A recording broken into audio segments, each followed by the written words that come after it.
ഇന്ത്യയിൽ ഞാൻ പറയാം, അതിനൊന്ന് മനസ്സിലാക്കണമെങ്കിൽ ഇന്ത്യയിലെ കാര്യമല്ലേ പറയുന്നത്, മൊത്തത്തിൽ കേരളമായിട്ട് നമ്മുടെ അയൽ രാജ്യങ്ങളൊന്ന് നോക്കണം.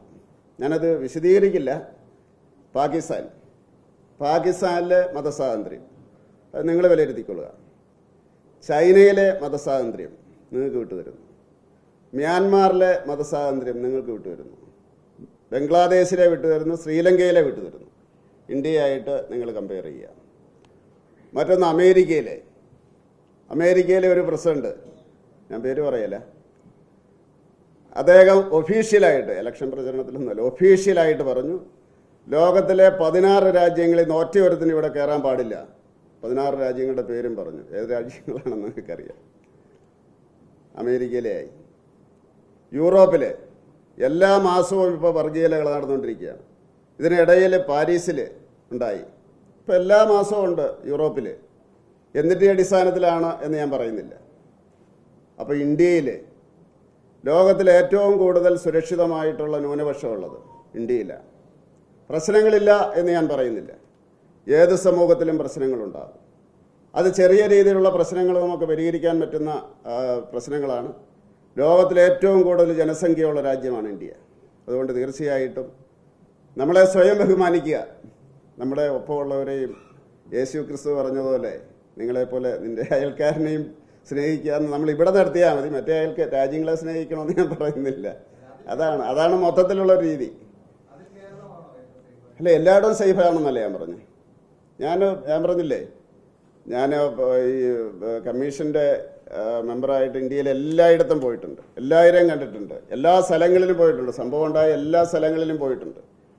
അവരോടെല്ലാം ഞാൻ ചോദിച്ചിട്ടുണ്ട്, ഇതല്ലേ ഇങ്ങനെയല്ലേ എന്ന് ചോദിക്കുമ്പോൾ അവർ പറയാറുണ്ട്. കാരണം ഒരു സ്ഥലത്ത് പോലും എനിക്ക് പരാതി കിട്ടിയ ഒരു സ്ഥലത്ത് പോലും ഞാൻ പോകാതിരുന്നിട്ടില്ല. എല്ലായിടത്തും പോയിട്ടുണ്ട്. അപ്പോൾ അതുകൊണ്ട് തീർച്ചയായിട്ടും ഇവിടെയാണ് സേഫ് എന്നാണ് എൻ്റെ വിശ്വാസം. അതാണ് കുഴപ്പം. സബ്ജുഡീസാണ്, മിണ്ടാൻ പറ്റിയല്ല.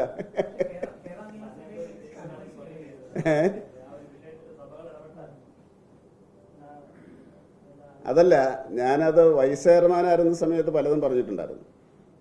ഞങ്ങൾ അധികാരം ഉണ്ടാക്കിയെടുത്ത് ഞങ്ങളുടെ കമ്മീഷനിൽ. അപ്പോൾ സുപ്രീം കോടതി, അത് ഈ ക്വാസി ജുഡീഷ്യൽ സ്ഥാപനങ്ങളും ജുഡീഷ്യറി ആയിട്ട് ഒരു കമ്മ്യൂണിക്കേഷൻ നടത്താമെന്നുള്ള അറിയില്ലായിരുന്നു. അപ്പോൾ അങ്ങനെ ചെയ്ത് അവസാനം സുപ്രീം കോടതി പറഞ്ഞു, നിങ്ങൾ പാസ് അപ്രോപ്രിയേറ്റ് ഓർഡേഴ്സ് എന്ന് പറഞ്ഞു. നേരത്തെ റെക്കമെൻഡേഷൻ ആയിരുന്നു. അപ്പോൾ മനസ്സിലായല്ലോ, ഓർഡർ ഇറക്കാൻ പറ്റും എന്ന് മനസ്സിലായി.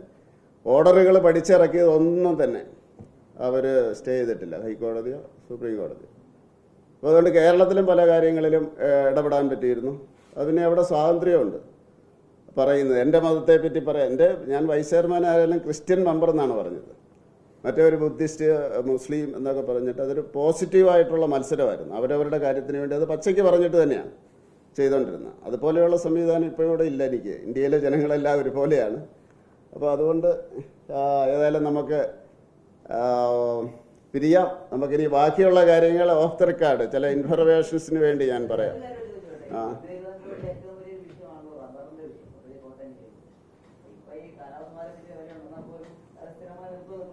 അല്ല, കാലാവസ്ഥ നേരത്തെ മാറാറുണ്ടല്ലോ, ഇപ്പം മാത്രമല്ല മാറിയത്. എന്നോടൊരു കാര്യം ഒരാൾ പറഞ്ഞത്, ഇത് കണ്ട് ഞാനിങ്ങനെ സന്തോഷിക്കുകയാണ്, 200 ആയിരിക്കുന്നു. പക്ഷേ ആര് വെട്ടും? പങ്കന് വെട്ടുമായിരുന്നു നേരത്തെ, ഇല്ലേ? നേരത്തെ പിന്നെ വേറൊരു പ്രശ്നം. എന്നിട്ട് അവർ പറയും, ഈ നമ്മുടെ അന്യ സംസ്ഥാന തൊഴിലാളികളെ ഇത് പഠിപ്പിച്ചാൽ പറ്റുന്നുണ്ട്. പക്ഷെ 3:30 തുടങ്ങണം, ഇല്ലേ? മനസ്സിലായല്ലോ? അപ്പോൾ അതിനാരും തയ്യാറില്ല. പിന്നെ ഇത് കണ്ടിട്ട് ആവേശം കൊള്ളുകയാണെന്നാണ് പറഞ്ഞു. 200 എന്നൊക്കെ വരുന്നത് പോരട്ടെ എന്ന് പറഞ്ഞുകൊണ്ട് ആര് വെട്ടും? ഞങ്ങൾക്ക് ആരോഗ്യമില്ല, മക്കൾ മുഴുവൻ വിദേശത്താണ്. പിന്നെ ഈ യന്ത്രം ഉണ്ടാക്കിയാൽ അതെടുത്ത് കൊണ്ടുപോയി ഒരു സ്ഥലത്ത് വെക്കണ്ടേ? അല്ലെങ്കിൽ പിന്നെ ഒരെണ്ണം ഇതിനകത്ത് നമ്മുടെ AI സംവിധാനം പോലെ, കമ്പ്യൂട്ടർ പോലെ ഇവൻ നടന്ന് അവിടെ പോയിട്ട് വീണ്ടും വെട്ടി, അങ്ങനെയാണല്ലേ നടക്കുള്ളൂ. അവസ്ഥയിലാണ് നമ്മുടെ നാട്. അതുകൊണ്ട് അതിനെന്തെങ്കിലും ഒരു സംവിധാനം, ഇത് കർഷകരുടെ എല്ലാം ഭാഗത്തുനിന്നൊരു സംവിധാനം ഉണ്ടാകണം, അല്ലാതെ അത് സാധിക്കുകയല്ല.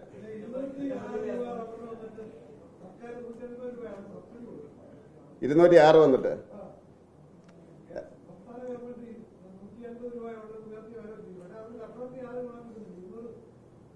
ഇത് മേലെ വന്നു. അല്ല, ഇത് വെട്ടുന്നവർക്കല്ലേ കൊടുക്കേണ്ടത്, വെട്ടാത്തവരുടെ കാര്യമാണ് ഞാൻ പറഞ്ഞത്. അതെ, അങ്ങനെ താങ്ങുവില ഇല്ലല്ലോ, ഇത് കൊമേഴ്ഷ്യൽ പ്രോഡക്റ്റ് അല്ലേ.